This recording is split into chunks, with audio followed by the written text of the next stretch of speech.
हर एक में उसी को देखना, हर एक में उसी को समझना, प्रत्येक कार्य उसी के माध्यम से करना, इसका नाम योग है। जिसमें न दुख है, न सुख है, न पाप है, न पुण्य है, न लाभ है, न हानि है, न इच्छा है, न द्वेष है, उसका नाम है योग। तो कितने ही योग रूप यज्ञ को करने वाले हैं और कितने ही अहिंसादि तीक्ष्ण व्रतों से युक्त यत्नशील पुरुष स्वाध्याय रूप या ज्ञान यज्ञ को करने वाले हैं। अहिंसादि व्रतों से अब लोग यहां पर बात करेंगे। अहिंसादि, यहां पर लोग किसी को मारने को हिंसा कहते हैं, किसी को दुख देने को हिंसा कहते हैं। हिंसा का मतलब तो हमारे राम ने तो बहुतों को मारा था, वो तो पापी हो गए। कृष्ण भगवान ने भी बहुतों को मार दिया जो इस बात को कह रहे हैं। लेकिन कृष्ण स्वयं यहां कह रहे हैं कि कितने ही अहिंसादि तीक्ष्ण व्रतों से युक्त यत्नशील पुरुष स्वाध्याय रूप ज्ञान यज्ञ को करने वाले हैं।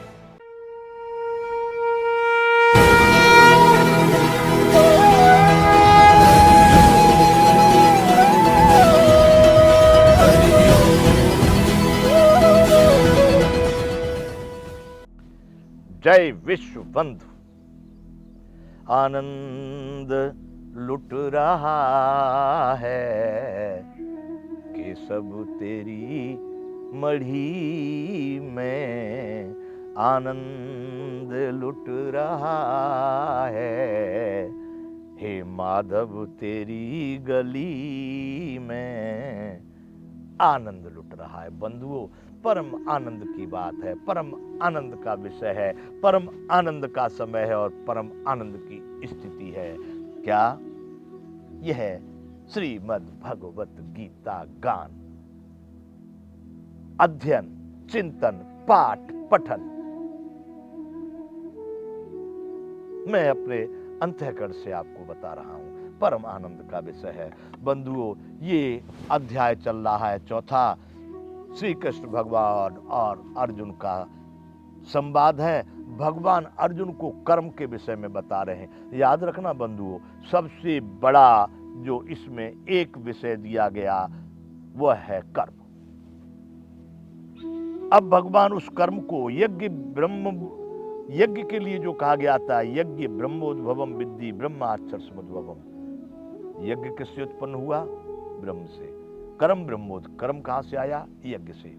इसलिए कर्म ब्रह्मोद्भव, यज्ञ कर्म समुद्भव। आइए बंधुओं, आगे हम बात करें जो हम चर्चा कर रहे थे कि सर्वाणि इंद्रियाणि संयम्य, सर्वाणि इंद्रियाणि कर्माणि प्राण कर्माणि चापरे आत्म संयम योगाग्नौ जुह्यति ज्ञान दीपिते। भगवान ने ये कहा कि सभी इंद्रिय और प्राणों की समस्त क्रियाओं को वो योगी लोग आत्म संयम रूप अग्नि में हवन करते हैं। आत्म संयम जो ज्ञान से प्रकाशित, वहां शब्द ज्ञान का दिया है। आत्मा को सब लोग नहीं समझ पाते, आत्मा भी कोई चीज है, वही है, उसी का सत्ता, उसी का अस्तित्व। बंधुओं, ये शरीर मिटेंगे, बनेंगे, फिर जन्मेंगे, फिर मरेंगे, लेकिन वह शाश्वत है, सनातन है। उस आत्म संयम रूप अग्नि में सभी इंद्रियों की, यानी इंद्रिय आपको बार बार बताने की आवश्यकता नहीं है। ये जो हमारे शरीर की जो 5 ज्ञानेंद्रियां हैं, 5 कर्मेंद्रियां हैं, 5 जड़ तत्व, फिर इनके विषय, ये सब मिला करके 23 कहते हैं, कहीं 25 प्रकृति बताई है, इनसे शरीर का संचालन है। और प्राण शक्ति, जो प्राण, इसमें अग्नि और वायु के द्वारा जो संचालन हो रहा है, प्राण शक्ति उसको कहा गया है। इसलिए उन सभी क्रियाओं को, प्राणों की क्रिया और इंद्रियों की क्रिया को ज्ञान से प्रकाशित आत्म रूप संयम अग्नि में उसको हवन कर देते हैं। बंधु, मतलब संपूर्ण आत्मा का ही है, उसके अतिरिक्त कुछ नहीं, इसलिए इनकी सत्ता नहीं मानी जाएगी। आइए आगे चलते हैं। द्रव्य यज्ञास्तपो यज्ञ योग यज्ञास्तथा परे। द्रव्य जो सबसे पहले इसमें कहा गया था, ब्रह्मार्पणम ब्रह्महवि ब्रह्मज्ञाउ ब्रह्माहुतम ब्रह्मैव तेन गंतव्य ब्रह्म कर्म समाधना। ये द्रव्य यज्ञ की बात कही थी, जो हवन कुंड में सुरवा आदि जो है ना वो भी ब्रह्म है, जो सामग्री डाली जा रही है वो भी ब्रह्म है, जो डालने वाला है वो भी ब्रह्म है, जो क्रिया हो रही है वो भी ब्रह्म है, जो पाने वाला है वो भी ब्रह्म है। तो उसको कहा गया द्रव्यज्ञास तपोयज्ञ तप यज्ञ। जप यज्ञ, तप यज्ञ, ज्ञान यज्ञ, श्रम यज्ञ, अनेक प्रकार के यज्ञ है। द्रव्यज्ञास तपोयज्ञ योग यज्ञास तथा परे स्वाध्याय यज्ञान यज्ञश्च यतः संसृत व्रताः। भगवान कहते हैं कई पुरुष तो द्रव्य संबंधी यज्ञ करने वाले हैं, जो पहले हो गई। आज के समय में वह यज्ञ तो देखने में नहीं आते, जो व्यक्तिगत जो ज्ञान यज्ञ हो रहे हैं, तप यज्ञ हो रहे हैं, जप यज्ञ हो रहे हैं, ये व्यक्तिगत हो सकते हैं। लेकिन वह यज्ञ जो है ब्राह्मणों के माध्यम से, द्रव्य यज्ञ जो यजमानों के माध्यम से किया जा रहा है, वह तो बहुत सारे पुरुष द्रव्य संबंधी यज्ञ करने वाले हैं और कितने ही तपस्या रूप यज्ञ करने वाले हैं। अब बंधु तपस्या क्या है, वो इसमें बात आई है। तपस्या रूप यज्ञ करने वाले हैं, इसी में गीता में आगे जाकर के ये आएगा, तपस्या का बात आएगी। तप 3 प्रकार का, जप, ज्ञान, सब चीज की बात आएगी। तो तप जो कहा गया है, वाणी संबंधी तप, वाणी से सत्य बोलना, सीमित बोलना, जितना उचित है उतना ही बोलना, इसको वाणी का तप कहा गया है। मन से सर्वत्र परमात्मा का चिंतन करना, परमात्मा का दर्शन करना, परमार्थ का ही विचार करना, मन का तप कहा गया है। जबकि इसका विरुद्ध वाणी से अनर्गल बोले जा रहे हैं, कितना भी बोले जा रहे हैं, कहीं भी बोले जा रहे हैं, ऐसे मन से खराब चिंतन कर रहे हैं, इसका बिगड़ जाए, उसका अनेक प्रकार। तो इस तरह से तप शरीर का, शरीर से परमात्मा का संपूर्ण संसार समझ करके अनेक प्रकार की सेवा में इस शरीर को लगा देना, प्रकृति और प्राणी के लिए सीधी बात को इस शरीर का समर्पण कर देना, ये शरीर का तप कहा जाएगा। तो भगवान कह रहे हैं कि बहुत सारे पुरुष, कितने ही पुरुष तो द्रव्य संबंधी यज्ञ करते हैं और कितने ही तपस्या रूप यज्ञ करने वाले हैं। इस प्रकार की तपस्या जो है, तथा दूसरे कितने ही योगी रूप यज्ञ करने वाले हैं। योग रूप, योग का मतलब है प्राप्ति, उसकी प्राप्ति जो संपूर्ण में समाया हुआ है। हर एक में उसी को देखना, हर एक में उसी को समझना, प्रत्येक कार्य उसी के माध्यम से करना, इसका नाम योग है। जिसमें न दुख है, न सुख है, न पाप है, न पुण्य है, न लाभ है, न हानि है, न इच्छा है, न द्वेष है, उसका नाम है योग। तो कितने ही योग रूप यज्ञ को करने वाले हैं और कितने ही अहिंसादि तीक्ष्ण व्रतों से युक्त यत्नशील पुरुष स्वाध्याय रूप या ज्ञान यज्ञ को करने वाले हैं। अहिंसादि व्रतों से अब लोग यहां पर बात करेंगे। अहिंसादि, यहां पर लोग किसी को मारने को हिंसा कहते हैं, किसी को दुख देने को हिंसा कहते हैं। हिंसा का मतलब तो हमारे राम ने तो बहुतों को मारा था, वो तो फिर पापी हो गए। कृष्ण भगवान ने भी बहुतों को मार दिया, जो इस बात को कह रहे हैं। लेकिन कृष्ण स्वयं यहां कह रहे हैं कि कितने ही अहिंसादि तीक्ष्ण व्रतों से युक्त यत्नशील पुरुष स्वाध्याय रूप ज्ञान यज्ञ को करने वाले हैं। अहिंसादि तीक्ष्ण व्रतों से। अब अहिंसा बंधुओं, अपने उन भावनाओं को, कल्पित सुने हुए विचारों को छोड़ करके समझने का प्रयास करना। अहिंसा, किसी की मृत्यु कहाँ हो रही है, अधर्मी लोग किसके द्वारा कहाँ मर गए, इसका नाम नहीं। आप अपने मन से किसी के लिए जो भी बुरा विचार कर रहे हैं, उसका नाम है हिंसा। अहिंसा क्या है? सबके लिए कल्याण की कामना करना, किसी के लिए कुछ बुरा न सोचना, आपके अपने शरीर से जानबूझकर किसी को कष्ट न देना। किसी को कष्ट हो, आप अपने कार्य में लगे और दूसरे लोग दुखी हो रहे, वो आपका कोई उत्तरदायित्व नहीं है, इसका नाम है अहिंसा। अपने जानकारी में सोच समझ के अपने माध्यम से आप कोई भी शास्त्र से विमुख क्रिया न करें, इसका नाम है अहिंसा। तो बंधुओं, भगवान ने यहां कहा है कि कितने लोग तो द्रव्य संबंधी यज्ञ करते हो रहे हैं, लेकिन वो यज्ञ भी वो कर रहे हैं, जो करने वाले जानने वाले, उनका तो ठीक है। बाकी जो आप द्रव्य यज्ञ देख रहे हैं आज जितने हो रहे हैं उसमें ज्यादातर व्यापार हो रहा है। और तपस्या रूप अग्नि है, लोग ऐसे आज भी हैं, आज भी द्रव्य यज्ञ भी करने वाले बहुत अच्छे लोग हैं। मैं कहता हूं कि पृथ्वी खाली किसी चीज से नहीं है, किसी का बीज नाश नहीं हुआ है, लेकिन इसमें बहुत प्रतिशत में भ्रष्टाचार बढ़ गया है। इसलिए मैं उस बात को यहां कह देता हूं। तपस्या रूप यज्ञ कर रहे हैं बहुत सारे, वो लोग भी बहुत हैं, ऐसा नहीं है कि पृथ्वी खाली है। फिर जो योग रूप करने वाले हैं, यहां पर योग रूप यज्ञ को करने वाले भी कम नहीं हैं, लेकिन बहुतायश अयोग्यों की है। योग रूप के नाम से वो लोग व्यापार कर रहे हैं, वैसे लोगों की संख्या बढ़ गई है। इसलिए अब रही बात अहिंसा आदि तीक्ष्ण व्रतों से, वो अहिंसा का बंधु मतलब आप किसी के मारने मरने से नहीं लगा लेना, किसी के जिस जिसके जो कर्म है, कौन किसके माध्यम से मर जाएगा, कौन क्या होगा। यहाँ पर यह है कि आप अपने जान बूझ करके, अपनी सोच समझ करके किसी भी प्राणी या प्रकृति के लिए आप कोई भी प्रतिकूल कार्य न करें, इसका नाम है अहिंसा। मन से भी आप किसी का खराब न सोचें, इसका नाम है अहिंसा। शरीर से किसी का कुछ अनित न करें, इसका नाम है अहिंसा। ऐसा नहीं कि अनित न करें, अरे कोई राष्ट्रद्रोही, कोई धर्मद्रोही, कोई ऐसा व्यक्ति आकर के और धर्म का उल्लंघन करा, तुम्हारा हाथ उठाओ मर गया, तो ये अहिंसा है, अहिंसा ही है, ये हिंसा नहीं है, ये हिंसा नहीं है। आपने आयोजन बनाया है, वो आ रहा है, आते ही सालों को मारूंगा कुछ, तो ये हिंसा है। इसलिए बंधुओं, भगवान ने कहा कि इस तरह के भी यज्ञ करने वाले लोग हैं।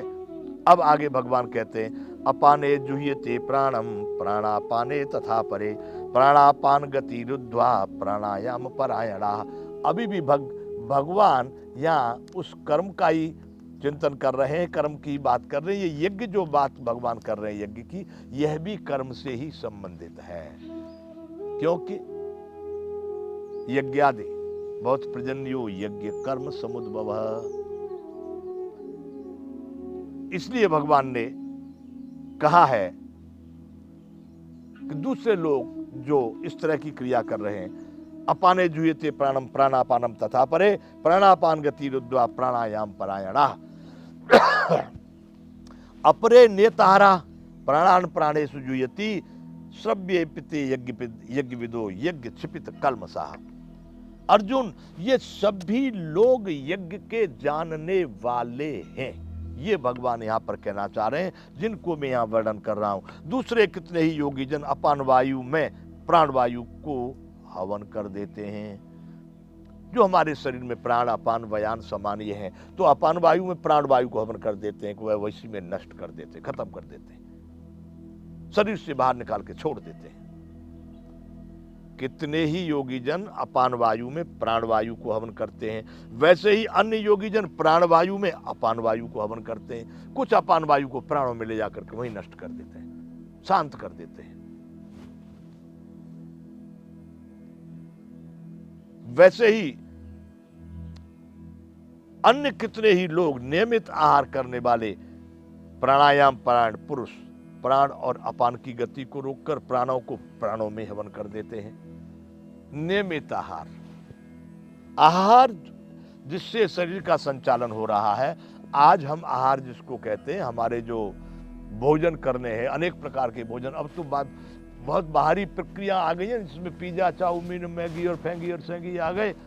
ये है दाल रोटी चावल सब्जी, ये है, ये बंधु 5वें नंबर के आहार हैं। इनका नंबर 5वां। इनसे पहले कौन कौन से हैं? सबसे पहले तो एक वायु ही, अग्नि भी एक आहार है जो आपके शरीर में नित्य प्रति है। दूसरा वायु भी एक आहार है। तीसरा जल भी एक आहार है। चौथा फिर ये वनस्पति, जिसमें आपके अनेक प्रकार के फल फूल और कंदमूल आदि इसमें आ जाते हैं, ये भी एक आहार है। उसके बाद में जो आ रहे हैं ये 5वें नंबर के आहार हैं। तो बंधुओं, भगवान यहाँ कहना चाह रहे कि दूसरे योगी जन अपान वायु को प्राणवायु हवन करते हैं और कोई योगी जन अपान वायु को प्राणवायु हवन करते हैं, वैसे ही अन्य कितने ही लोग नियमित आहार करने वाले प्राणायाम परायण पुरुष, प्राणायाम परायण पुरुष, कौन से प्राणायाम परायण? अभी जो आपको पहले बताया गया कि प्राणों को अपान में हवन कर देते हैं, अपान को प्राण में हवन कर देते हैं, इस तरह से ये जो उन्होंने, ये प्राणायाम वाले हैं, ये प्राणों की गति को जानते हैं, ये प्राणों को संयमित कर सकते हैं, यही लोग प्राणायाम परायण हैं। वैसे लोग प्राण और अपान की गति को रोककर, जो कहे ना प्राणायाम परायण, यहां पर वो स्पष्ट भी कर दिए कि जिन्होंने प्राण और अपान की गति को रोक लिया, समझ लिया, शांत कर दिया, वैसे लोग प्राणों को प्राण में ही हवन करते हैं, प्राणों को प्राण में ही हवन करते हैं। अभिप्राय एक जो जीवन सत्ता है, जीवन की शक्ति है, उसको वही का वही शांत करके वो जिंदे रहते, जीवित रहते। उस परमात्मा को समझने वाले लोग, उस आत्मा को, क्यों भगवान ने इसमें गीता में ही संभवतः 15वें श्लोक में कहा है कि न तद्भासते सूर्यो न शशांको न पावकः यद गत्वा न निवर्तन्ते तद्धामं परमं मम।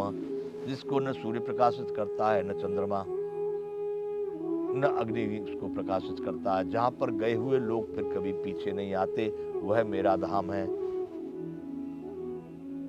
प्राणों को प्राणों में हवन कर देते हैं।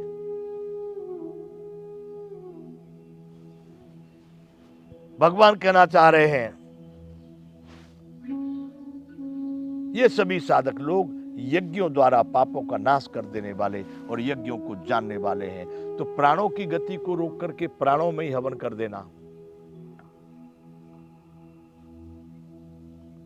अभिप्राय कि उस परम ब्रह्म परमात्मा को समझ रहे हैं। ये संपूर्ण तो आत्मा का जो स्तर है, परम प्रकाश, अभी गीता के हमने बताया, भगवान ने कहा कि न तद्दास से सूर्य न संकुन पावक है। वही बात वहां गोस्वामी जी रामायण में कहे, परम प्रकाश रूप दिन राती नहीं कछु चाहिए दियागृत बाती।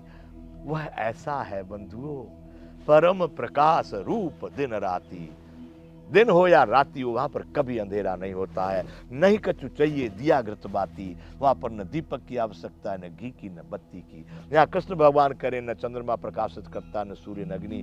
गोस्वामी जी करे इसको किसी प्रकाश की आवश्यकता नहीं है, परम प्रकाश रूप दिन राती।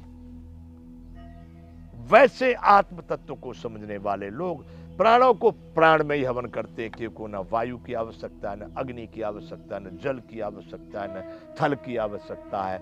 अरे वो तो इन सब में समाया हुआ है, उसी के माध्यम से इनका संचालन हो रहा है। तो बंधुओं, भगवान ने कितने कहां से लेकर के बात को आपको यहां तक समझा दिए कि कितने लोग प्राणों को अपान में हवन करते हैं, कितने हवन अपान को प्राण में हवन करते हैं। ये प्राण और अपान की गति को समझने वाले लोग प्राणों को प्राण में हवन करते हैं। फिर कितने लोग प्राणायाम परायण होकर के सभी पापों को इन यज्ञों के द्वारा नष्ट कर दिए। अरे जिसको संसार का कुछ पदार्थ नहीं चाहिए, वो क्या पाप करेगा?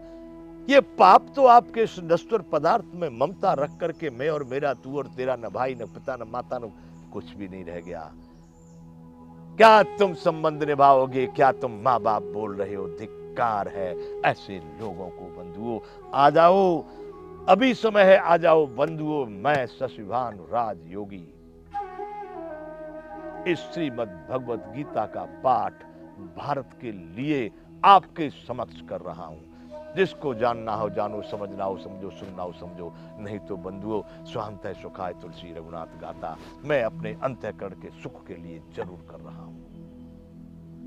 आइए बंधुओं, आगे भगवान क्या कहते हैं? यज्ञ शिष्टा मृत्युंजो यान्ति ब्रह्म सनातनम नायम लोको यज्ञस्य कुतो अन्य कुरुसत्तमा।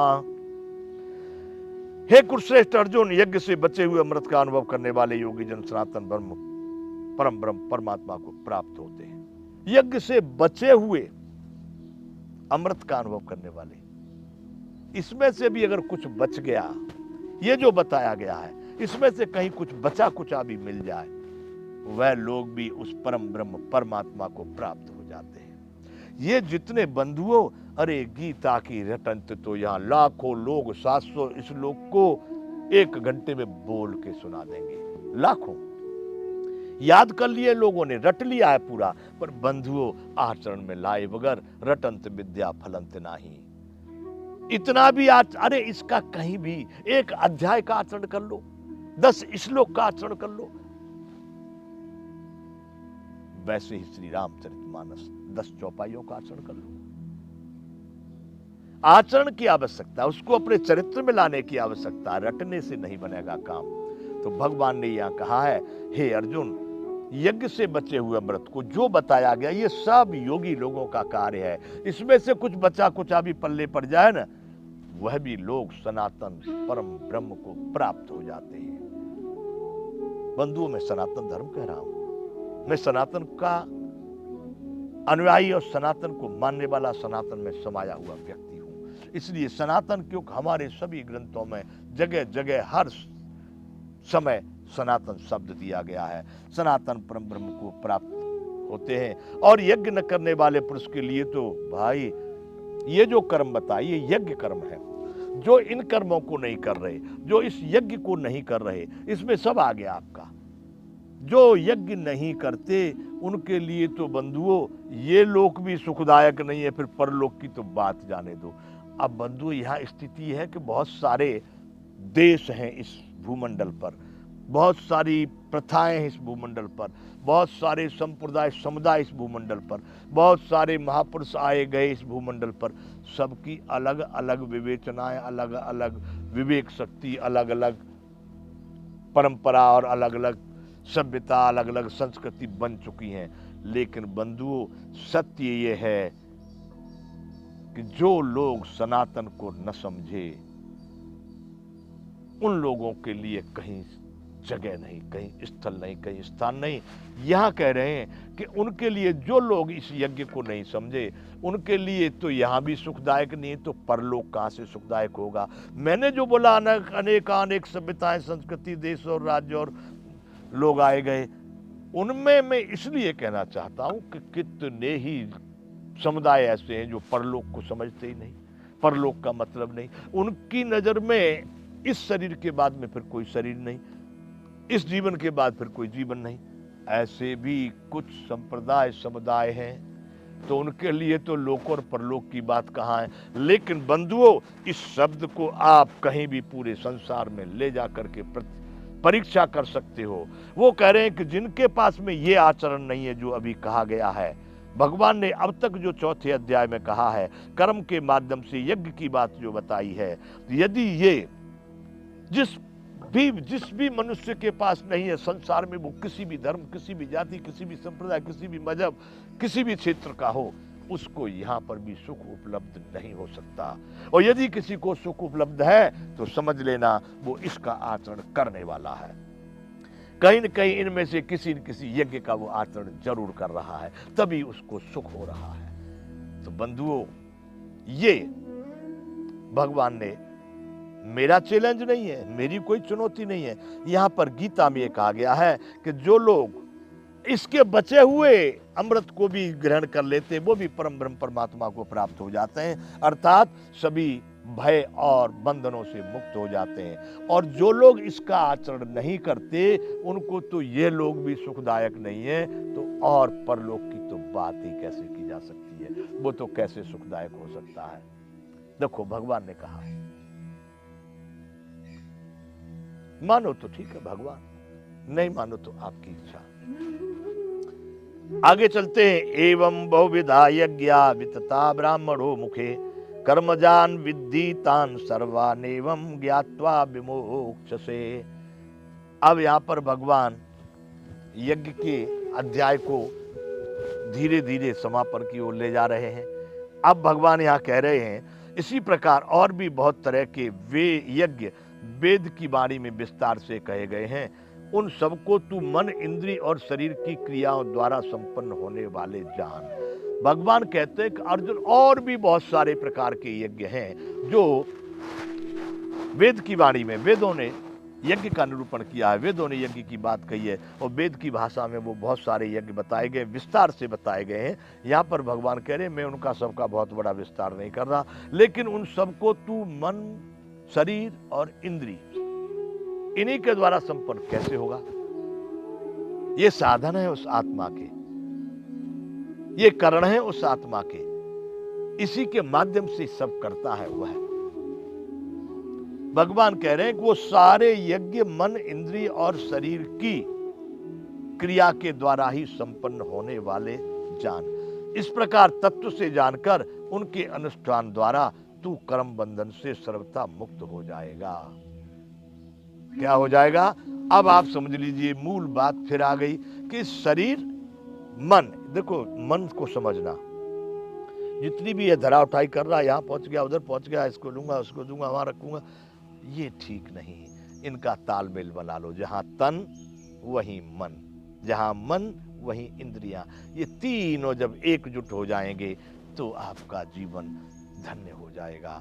बंधुओं, भगवान यहाँ कह रहे हैं कि अर्जुन, और भी बहुत सारे यज्ञ वेदों की वाणी में विस्तार से कहे गए हैं, मैं उन सबको यहाँ पर ज्यादा लंबी रूप से नहीं बता रहा, परंतु उन सबको तू मन, इंद्रिय और शरीर इसी के माध्यम से पूरा होता, सारी क्रियाएं इसी के माध्यम से हो रही हैं, इसी के द्वारा हो रही हैं। इस प्रकार तत्व से जानकर उनके अनुष्ठान द्वारा तू कर्म बंधन से मुक्त हो जाएगा। अब तू भी उन्हीं यज्ञों का अनुष्ठान कर जो बताया गया, तप से बताया, जप से बताया, प्राणों से बताया, आहार से बताया, द्रव्य से बताया, ज्ञान से बताया। ये सभी क्रियाएं मन, शरीर और इंद्रियों के द्वारा हो रही हैं। इसलिए अर्जुन, तू भी इसी प्रकार से इन क्रियाओं को करते हुए सभी प्रकार के कर्म बंधन से मुक्त हो जाएगा। आगे भगवान कहते हैं, श्रेयान द्रव्यमया यज्ञ, श्रेयान द्रव्यमया यज्ञ, ज्ञान यज्ञ है परंतप, सर्वम कर्माखिलम पार्थ ज्ञाने परिसमाप्यते। हे अर्जुन, हे परंतप,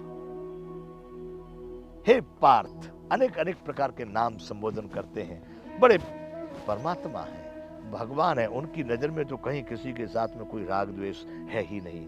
इसलिए वहां पर सर्वता सर्व आनंदमयी स्थिति होती है। इसलिए वो अपने अपने आनंद में कभी पार्थ, कभी कौन्तेय, कभी भारत, कभी परंतप, इन शब्दों का उपयोग करके अर्जुन से संबोधन करते हैं कि द्रव्यमय यज्ञ की अपेक्षा ज्ञान यज्ञ अत्यंत श्रेष्ठ है, थोड़ा श्रेष्ठ नहीं। क्या बताए? द्रव्यमय यज्ञ की अपेक्षा ज्ञान यज्ञ अत्यंत श्रेष्ठ है, तथा यावान मात्र संपूर्ण कर्म ज्ञान में समाप्त हो जाते हैं। यावान मात्र मतलब जो जहां जितने भी कर्म हैं वो सभी ज्ञान में जाकर के नष्ट हो जाते हैं, ज्ञान में जाकर के समाप्त हो जाते हैं। और कर्मों के फल को समाप्त करना ही बंधन से मुक्त होना है। भगवान ने कहा कि द्रव्य यज्ञ की अपेक्षा ज्ञान यज्ञ अत्यंत श्रेष्ठ है। एक सूक्ति है, फलस्य जायते पुष्पम फलात् पुष्पम विनश्यति, ज्ञानस्य जायते कर्म ज्ञानात् कर्म विनश्यति। भगवान इस बात को यहां कह रहे हैं। फल की उत्पत्ति कैसे होती है? फूल से। और फलात् पुष्पम विनश्यति, जब फल तैयार हो जाता है तो फूल को दिखाई देता है क्या? कहां होता है फूल? उसका अस्तित्व खत्म हो जाता है, वह नहीं रहता। वैसे ही यहां भगवान कह रहे हैं, ज्ञानस्य जायते कर्म ज्ञानात् कर्म विनश्यति। ज्ञान की उत्पत्ति कहां से होती है? कर्म से। फिर क्या होता है? जब ज्ञान हो जाता है व्यक्ति को तो उसके कर्म नष्ट हो जाते हैं, उसका कोई कर्म फल बनता नहीं है। तो भगवान यहां बता रहे हैं, हे परंतप अर्जुन, द्रव्य यज्ञ की अपेक्षा ज्ञान यज्ञ अत्यंत श्रेष्ठ है। इसलिए यावान मात्र संपूर्ण कर्म, जितने भी सृष्टि में कर्म हो रहे हैं, अगर वो कोई ज्ञानी है, अगर वो ज्ञान के माध्यम से किए गए तो वो ज्ञान में जाकर के उनका फल प्राप्त नहीं होगा, वो नष्ट हो जाते हैं। यावान मात सब कर्म ज्ञान में जाकर के समाप्त हो जाते हैं। ज्ञानियों को फिर उस कर्म बंधन में नहीं बंधना पड़ता है। आगे भगवान कहते हैं, तद्विद्धि प्रणपाते न पर प्रश्ने न सेवया उपदेशन्ति ते ज्ञानम ज्ञानेन तत्वदर्शिनः। उस ज्ञान यज्ञ को तू तत्वदर्शी ज्ञानियों के पास जाकर समझ। अब बात आ गई, फिर वो एक बार भगवान कह दिए थे कृष्ण को, कृष्ण भगवान अर्जुन को, कि स्थित बुद्धि के पास जा, स्थित बुद्धियों को समझ, स्थित बुद्धि बन। तो वहां अर्जुन ने प्रश्न किया था, स्थित प्रज्ञ का भाषा समाधिस्थ केशव स्थित धीम किम प्रभाषेत किम आसीत ब्रजेत किम। कैसा होता है स्थित प्रज्ञ?